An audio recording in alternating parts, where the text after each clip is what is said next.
It is a wonderful day imbukele umsakazo wakhe Swatini TV Themkosi Mbuyisa ngiyakubingelela ngiyakuvusela kuphi na kuphi la kufinyelela khona umsakazo weSiswati eSwatini TV siyathatha lethuba nje babukeli kubonga kakhulu kusibhalela ehlelweni kusho nje imivo yenu kuyasikhuthatha kakhulu nekubona nje ihlelo lethu licishe licoverisha lonke live la kaNgwane liyafika kubola Vumisa liyafika kubonhlangano nakubo Steki siyajabula kakhulu ke babukeli chubeka nje nisibhalele nisikhuthathe nisho nelihloko lenifisa ukuthi sithi khulumise ngalapha emsakadweni kwamsebenzi ulula kakhulu ukuthi nginilandzele abantu labafanele bese batokhulumisa leso sihloko leso ngichubeka nayo indzaba yayivile liphelile engikhuluma ngayo indzaba ye-single and mingling indzaba ke lena lithinza kakhulu abantu labasha yangihambi ngedwana ukhona ke umuntu omusha lebenginaye evikini leliphelile ukhona lapha umfowethu ngiphathizwa kaMagongo usuka lapha eFontotshe kaniyene ngekhonda usemafutheni ebandleni leMnazarene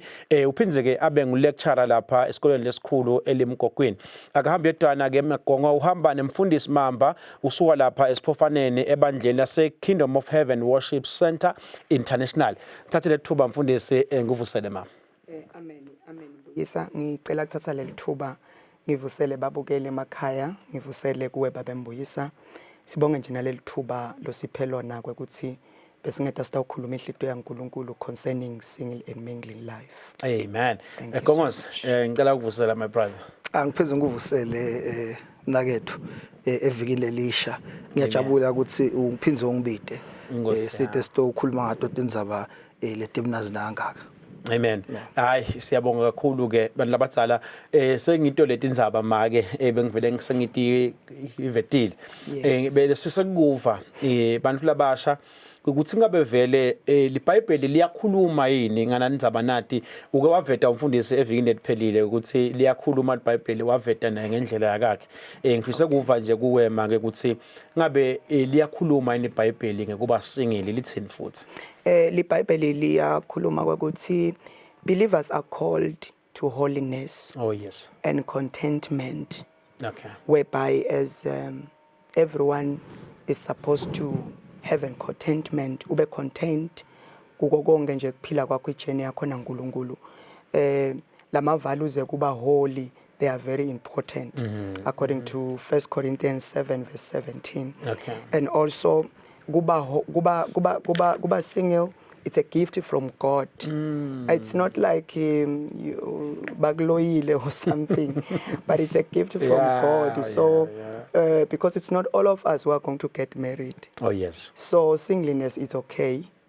Ngifisela ukuva lokuthi ngabe yini vele lokufunzile noma losakufunza ngekuba single sitawuvumelana nawe ukuthi uyibukile impilo yakho ikhula waya high school primary high school waya varsity and you went as far as wakwenda bo masters phesheya kwetilwandle ngikuphi lokufunzile lapho usoloko usesingile ube singile nalamhla futhi loku bese kuyagcama kule nkufunzile ukuthi yathi indoda kaNkulunkulu diyamelwa indoda kaNkulunkulu nangabe ufuna ukuthi kuhambe kahle ngikufunzile lokho benge ngachaza evikini leliphelile ngathi lokunye lenkufunzile ukuthi budlelwano bami nasimakathi bumcoka futhi ke lenye indlela yokubukhulisa ngiyo le ndlela lena yekubasengile so ngikubonile naloko encenye ke futhi ke nangengeda ukuthi lokunye lengiphinza ngakufunza ngilo ukuthi indoda yasimakathi emaswati nje asho ukuthi ke ungawujaka umdzaka litulu lingakani so nangabe usengikalungele nangabe le indoda esengakafiki leso sikhathi leso hamba le ndlela leyo ukuthi ke kungafika bese ke soyangena kuphi ke emshadweni makhulu amagaba lo washoko Magongo dino letikhulunyiwe sebancane sangathi understand nakuthiwa ungajaki umdzaka litulu lingakani taba ngathi tiba parable but ke sesiyakubona lamuhla nasibona nje ubekisa ukuthi labanye bayangena labanye bayaphuma nesekuba nalesiphithiphithi le ngifisa ukubuta lapha make mfundisi ngiloko ukuthi engabe vele make kuba singile ngekuunderstanda kwakho lubito yini noma it's a temporary season for most people ledlulako nje ukuthi hayi bekusikhathi bengingisingile sengidawuphinze ngikhule masinyane. It's in two ways. Ngeke ngisho ukuthi ku temporary because lo munye uba nayo inhlanhla bese uyashada. All right? Okay. And at the same time kukhona lokho ukuthi vele ukhona nje mamkhulu wami una 60 nyalo akazange asake ajole. Hayibo. She made a decision ukuthi akafuni nje kujola. Lokusho ukuthi ungatendela sinqumo to be a single person. Uthi nje mina ngiyadincumela kulesimo lesengisibuka ngendlela abantu labaphithitela ngayo bangena abaphuma njengoba asho umfowethu. Vele ngitakhele nje sinqumo ukuthi I don't want to be hurt in marriage. Lokusho ukuthi kuba single nje it's up to us. To be honest, it's up to us. I remember nami ngakashadi ngangidi pressure ekushada. To be honest, I was fine. Ngangikhonda uNkulunkulu ngiva ku enough. Okay. But umshado wangithola nje. And lengakusho ukuthi asisu demand ukuthi awube khona. Okay. Asibone uNkulunkulu asendele umusa. Ukuthi ube khona lo mshado. Okay. Because ngesikhathi siudemanda siniketa uNkulunkulu time frame kwathini sibese siyalimala. Ngani uma ngabe nje ngititshela ukuthi ngifuna ukukhonda uNkulunkulu ngimkhonde because kukhona into esingasijabulisa kuba netinto empilweni ukuthi ngiachieve umuti ngiachieve imoto. To have a husband it's not an achievement. It's just a blessing from God. Okay. Yes. Cha ngiyabonga kakhulu make khona amagama le ngwa highlightile na usakhuluma ngekuthi nje kuba kushada kuba inhlanhla kusho cha ngiyabona ke kusho ukuthi bobagongo sengafiki kibo lenhlanhla. Yeah, itawufika. Ayinhlanhla. Okay, ngabe lapha mina uthi bagongo ngabe how can you keep your faith strong and ngalana ube udata? Okay. It's a very good question. Umbuto lo muhle kakhulu lo. Evikile liphelile sicocile kancane ngalo lenzaba. Leke nje ngaphindze ngiyibuyise namhla ukuthi good data siqale silungise lapha. Good data akukahle kubantu labakholwako kubantu labasizisiwe. It's actually encouraged ukuthi natani keje lokumcoka kakhulu ngilama boundaries. True. It's very important young people in Christ to have the boundaries. Buwenda ke lama boundaries kutakusita ukuthi uyibambe le faith yakho ukuthi ingalahleki. Ma boundaries ngilo ukuthi ke vele anitsinzane ngakashadi. And you spend so much time reflecting on the word of God while dating. Look data angithi nje ungaba nemuntu uhambe naye esondweni. Niyeti inkonzweni naye niye ma concert gospel. That's still dating. Yes. So you are dating but you are still keeping your faith. Niyaqhubeka niyakhula nabantu bita bomake mfundisi bathi buyani sitonifundisa abantu labasha nine sengathi nilungele nibakhona. That's still keeping your faith. Cha ngiyabonga kakhulu egongo cishe ungazuthi kuyevakala ngabe make kubala nje lokumbalwa ngabe ngumaphi lamanye ema godly principle lekufuneka ukuthi ama single awalandzele while basa data noma nakabe nje usafuna partner be it umuntu longisisi noma ungibhudi uthi nayi landzela nathi indlela nati nangabe uyofuna partner noma wena usenaye partner nyalo. Okay, number 1 lengakusho nje ukuthi na ufuna partner yathi ukuthi ufuna umuntu lwesaba uNkulunkulu kanjani. Lokunye lengiyaye nginothise ukuthi masiye esontweni akusithi sonke lesikholwako. So kumcoko lokho ukuthi na ufuna partner afuna umuntu lokholwako lo mesaba uNkulunkulu. Because nangabe lo muntu wesaba uNkulunkulu kwenda kube lula kuphila naye even in the dating process. Ngoba lo muntu ngeke aze akudemande lokungetulu noma loku ungodly. Yes. So kumcokwa ukuthi uma udate ke futhi ke yiba ne goal, be responsible nawe ukuthi I'm dating so ngi accountable for le date lengiyendako Number 2, le date yakho ayibe nema goals ukuthi yini ofuna kuyi-achieve. Okay. Like labanye abantu bayadlala nje. We have experience in our churches ngokuthi bantu khanze sebamithisene benda imisebenzi nasesontweni because maybe bathi tena baqala kudate ababe bethi goal ukuthi ngifuna lo ngumfati wami lona ngifuna beyindvodza yami. So kwenda lokho ukuthi kushishwe nje kungadiwa ukuthi 21 then they find themselves sebalele kani kulala kusono bekufuna sikunothise ukuthi noma kungaba singaba kule minyaka lesikuyo nyalo lathi sikhona 21st century but nakunando lekufuna siyilandzelele ukuthi awashintshe ama principles aNkulunkulu kwekuthi kulala nje kusono noma thina singakuthatha ungazuthi siyakufihla abafundisi but akushintshi ukuthi kusono. Yes. And it's very important to keep your dating holy because purity is very key. Amen. Cha kevakala make cishe kuvakala kangcono. Embukele ekhaya ke uyadivela la kubantu labadzala lapha uyachaza make kwekuthi kufune ukuthi kube nema principle phela lofuna walandzele nawe nawusa data kungabi nje ukuthi hayi ngiyadlala nje nami ngisafuna mhlambe wakhuluma umfundisi evini phela ukhuluma ngekutesta ukuthi lento le akusiko kahle uNkulunkulu umelene nako. Siyabuya ke mbukeli sathi yakhona etitolo nasibuya etitolo siyofisa kuva kubhuti la kwekuthi ingabe vele basafuna umuntu lata umdatana naye noma lata aba in love naye uyaconsiderisha yini noma ngitiphi itinto latibukako mhlambe lomunye uyabuka ukugcoka wathi hayi sisi ugcoka kahle lona lomunye ubuka mhlambe indlela yakhe ke ngayo hlala nathi mbukele.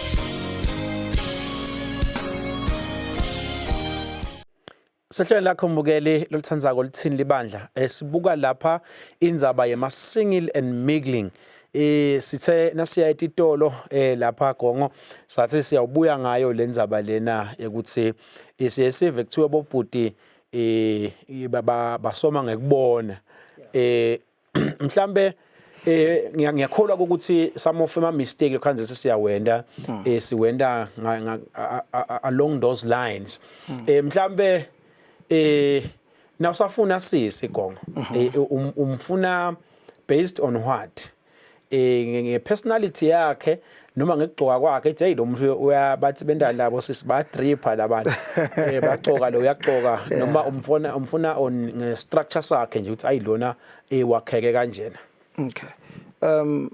Okay ngiyazama kuba realistic as possible.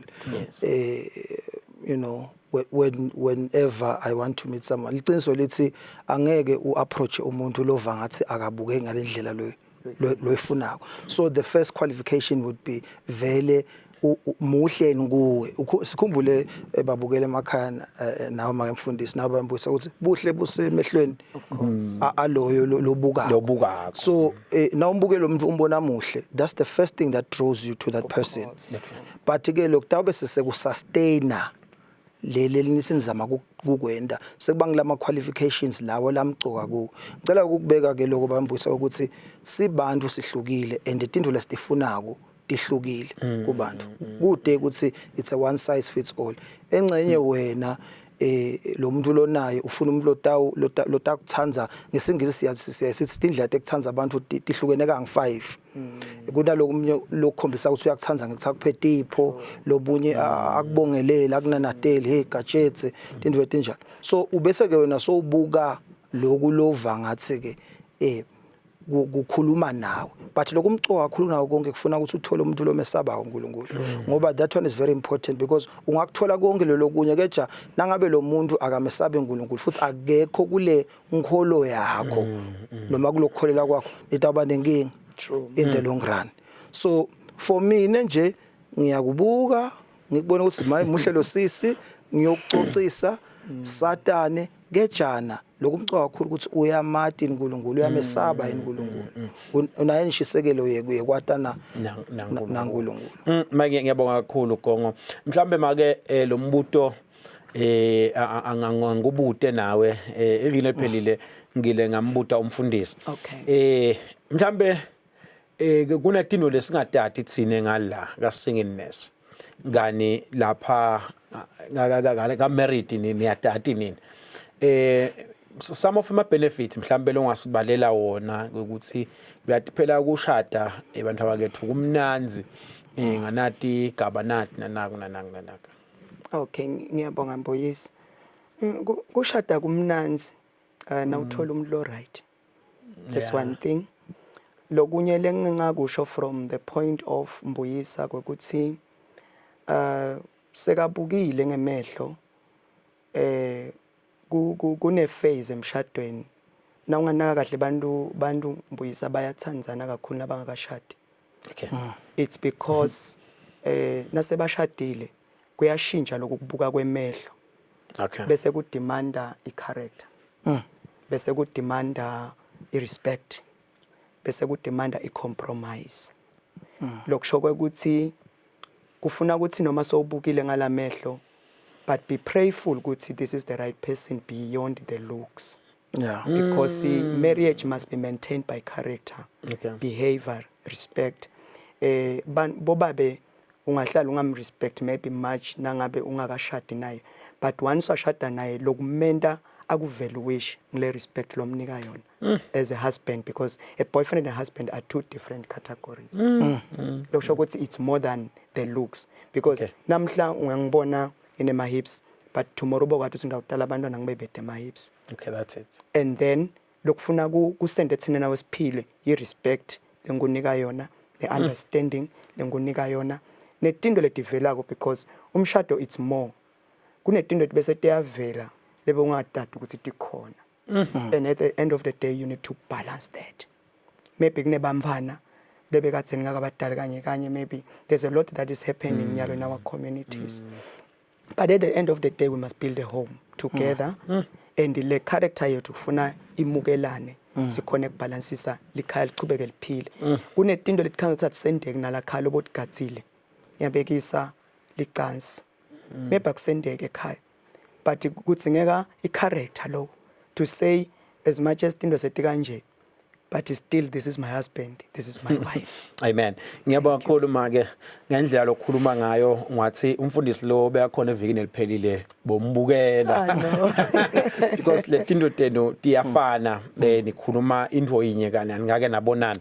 Ngiyafisa ke gongo ukuthi mhlambe ngiyakholwa ukuthi la ukhona khona uku waiting period uke waveta kwekuthi emotionally usengekho right kwekuthi unga emshadweni. Ngiyafisa ke kwekuthi mhlambe ngibutele kwekuthi ngabe ngahle nangathi wena umele isikhathi saNkuluNkulu kuze ukhole kushada. Yeah baba Mbuyisa, ngicabanga ukuthi ngabe ukahle, but ke lekufuna ukubeka sobala ukuthi sengikhuluma nami lo sekhaya loku same situation ukuthi kumcoka ukuthi usemele uNkulunkulu nawe kube khona lokwendako. It's very important. Awumi nje ukuthi ade ngimele uNkulunkulu, you have to actively seek that. Ngiyangibekise ukuthi yebo insinziso it's grace, but you have to position yourself to get that grace by going to church, by kuhlanganyela abazalwane, stuff like that. Nangakithi yes ngimele uNkulunkulu keja nami kufuna kube khona lenkwendako kulungisa lele ngivangathi ngisale ekhakiko lokungafaka ekhathi lokuhlanganyela nabanye bazalwane nakhunywa letindzaba leti nekuthandaza, fasting and praying about it would actually help. So yes, ngisho kanjalo ukuthi uqinisile baba Mbuyisa. Amen. Ngiyabonga kakhulu eGongo. Mhlambe make ngiyafisa sibuke kwekuthi kunema challenges ukwakhuluma lapha emaGongo wakhuluma ngekuthi laba uphethwa ifear of the unknown. Labanye bayangena emshadweni, labanye bayaphuma. Manje ngathi laba baphumako sebanenge kakhulu. Mhlambe ukukhuluma ku perspective yekuba ngumfundisi maka, yekuba ngimake futhi ekhaya. Ngabe lama challenges la khona la emishadweni lenta ukuthi labantu labasha bangakhoni lokungena noma sebayesaba lokungena bangawancoba kanjani as a family nalofuna ukungena naye athi hayi mina ngizokuncoba lokungena. Okay, angathi ngalokuthi maybe ngicela kanjalo ngithi sine problem because now mawuye esontweni nje ngendeka esontweni my brother here uyayedvana ekhaya kubabayi. So nyalo emasontweni sinale challenge ukuthi noma si instilla lama morals and the values ekuphila asawa instill kubantu labafuna ke emshadweni. Lokwenda ukuthi ke then now ufika emshadweni angakhoni kubamba lama demands awo ngilokwe ukuthi seside ama family la khona kufundzisa kuhlala emshadweni. Because kuhlala emshadweni lengunotisile ukuthi kadzeni bantu bebakhona kuhlala ngoba emakhaya kunale tintfo leti instiliwe kwekuthi noma kungafika iproblem lenje tawukhona kwi overcome because maybe makwakhona baba kubabonile benga kuyo and bakhona kuhlala. So nyalo sikhulise bantu labalama igacweni in a way that kuyasidemanda vele umuntu ufika athi ngifuna kushada but lo muntu awumati impilo yakhe ukuthi bekaphila njani. And sekwenda lokuthi lo muntu nakayongena vele ungena ku challenge lengakakhona kuyisustain yena as an individual. I-advice yami nje bekungaba ukuthi imndeni ngemndeni akabe responsible for bamfana. Kukhula kwemfana ku very important ekhaya. I-setup yele ekhaya it's very important. Kude angawusabi lo mfana umshado. Atokwadi ukuthi lokhu vele kuyenteka. Kunjalo. But nakwenteka mina ngendani and imishado idemanda iprayer kakhulu. I've noticed that. Kwekuthi ngeke usustain umshado ungathandazi. Amen. Because Sathane vele umshado akayifuni. Amen. Cha ngiyabonga kakhulu make. Ngiyafisa Gongo sesitawufika emaphethelweni kwekuthi wa overcome kanjani ama challenges Gongo. Ulijali hlobile linemali uhlala wedwana futhi uyabona mos unemoto kunabosisi labanye mhlambe bayakuheha labanye futhi bafunwa nguwe overcome kanjani lawo ma challenges ukhona njani ukubalansa impilo yakho in a daily basis nekhonda uNkulunkulu at the same time uma ngibona ngathi lapha usuke sokudilema mbamba lapha. Yeah, liqiniso kakhulu lelo baba Mbuyisa nawe make mfundisi. Amen. Ngabe ngiyaphosisa embi kwaSimakade nangisho ukuthi kulula. I think it's the first step ku acknowledge nalokuvuma ukuthi it's a big challenge. Njengoba ukubekile baba Mbuyisa ukuthi kulesikhathi esiphila kiso kade ngikhule thile sathi ukuthi indvodza lefuna iphoseke. Ejake lesikhathi esiphila kiso labo sisebaphoseka. Akhona ama challenges lanjalo. Encenye futhi lesikhathi ukuthi ikhanze so kiyo le challenge leyo. But lokumcoka kakhulu ukuthi uvuka ukuthi itsinzide. Uvuka ukuthi itsinzide ungabe suyadilahla ukuthi yathi mina sengithole sengihage nangisisi nangani bekufuna ngaba ngamhagi. Ngilokuvuka nje ukuthi itsinzide but most importantly it's good into lehlula ipower of prayer. You need to pray about every situation. Ucele uNkulunkulu uthi uNkulunkulu mina ngiphila enyameni. And ke ema challenges enyama ke atiwa nguwe Simakade. Ngicela ukuthi wena ungihambele ngempilo because ngemandla akho ngeke ukhona. Cha ngiyabonga kakhulu Gongo ngiyafisa nabadzala sifike emaphethelweni sala sisho nje just a word of advice make mfundisi Steven semaswati kubantu labasha nanginabantu labasamigilishana lapha ya emakhaya emasontweni because ngiyakholwa lokho ukuthi lento umuntu stenda setinye sidlala kani sekukhipha ema result ikhanze ukuthi sekuvela abantwana sekucala inkinga into lengeke iphele nalamhla lokho. Lengingakusho nje emakhaya ukuthi if ukhethe impilo yokuba ngumzalwane ngiyacela abantu labasha siphileni bozalwane. Be true to yourself. Noma ngabe you are mingling mingle with a purpose, because kunengi lokwendekako la masontweni we have seen a lot. Bantu bayalala bayamithisana bakhokatiso sinako lokuthi vele sinema challenges, and umuntu lo outside of the church utiva angafuni ke esontweni because the lifestyle yasesontweni seyijikile ilive. So i-advice yami nje ukuthi minglisha with a purpose. Ungagani kanti usengakabi ready kuba umfati. Ungasomi kanti usengakabi ready kuba indvodza, because lokho kutawudemanda ukuthi the flesh wants to do into dayo.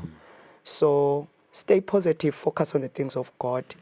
Join a group la encouraging bu singleness bakho and be happy kulokuba single kwakho, unaka impilo yakho, ubuke ama goals akho ukuthi wa achieve in life. Kunebantu lesibatiko labaphilile ba single, labanye banabo 40 nyalo, banempilo, bane lifestyle, bane ma hobbies la right, la pure before God. So siyacela nje ukuthi sibambiseke nasemakhaya. Ngiyaye ngithi esiphofaneni impilo lo iphile esontweni angina nkinga nayo kakhulu. Ngiworried ngempilo lo iphila na kusekhaya noma community. So it's very important to maintain the values aNkulunkulu. Ngiyabonga kakhulu makwami.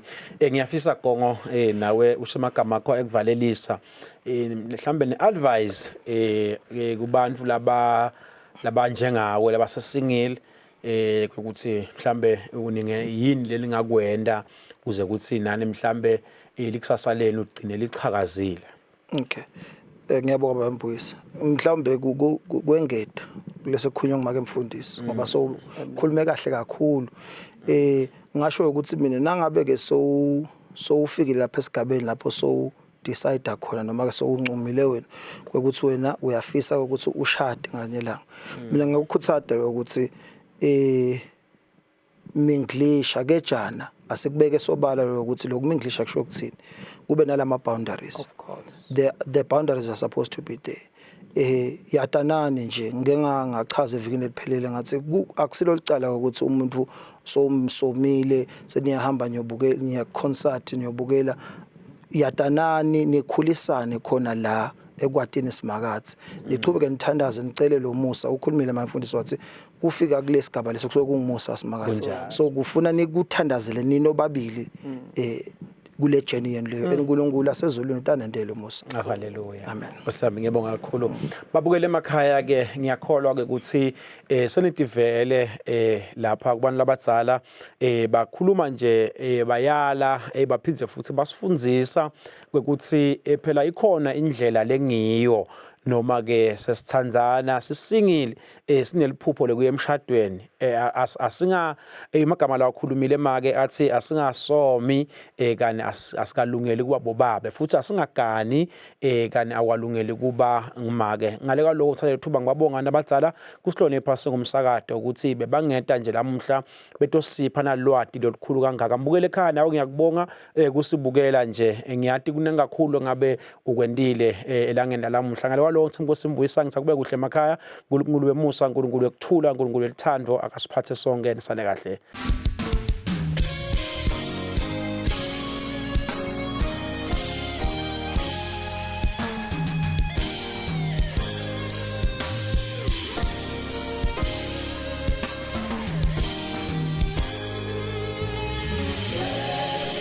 Siyakubiza ngonyama sithi Jesuke